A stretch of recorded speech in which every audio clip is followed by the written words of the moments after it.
আসসালামু আলাইকুম, সবাই কেমন আছেন? এসছে আমার মতব্বর কাকা। এই যে দেখছেন, এই কাকা এই নদীতে মাছ ধরে। কাকা মাছ হইছে? আলহামদুলিল্লাহ মাছ হইছে কাকা। যা হয় আল্লাহ যা দেয় তাতে আলহামদুলিল্লাহ। কি মাছ হইছে কাকা?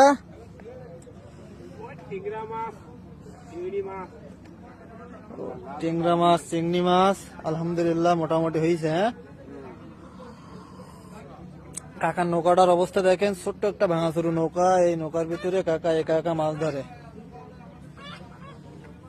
কাকা যদি একটা নৌকা দিত কেউ, কাকা একটু আরামে মাছ মারতে পারতো। কাইন মাছটা হয়নি না, কান মাছটা না। ওই চিংড়ি মাছই। ওই কাকারে জালে ধড়ি হইলো, সে ধড়িতে মাছ সব খাই গেছে, এই জন্য মাছ মনে হয় একটু কম হয়েছে। দেখা যাক কি মাছ হয়েছে, আমরা দেখবো। এই যে দেখেন কাকা মাছ পাইছে সেই। হাই মাছ পাইছে। তো এতে কয় টাকা হবে না? এতে এতে দেখতে খাওয়ার মাছ হয়েছে। যা আছে ওই সংসারটা কোনো মতে চলে, হ্যাঁ? চলবে না, কোনো মতে। কোনো মতে। শীতকালে মতব্বর কাকা যে মাছ হয় তাতে আলহামদুলিল্লাহ, এতে শুক্রিয়া আদায় করে সবসময়। এই যে দেখেন।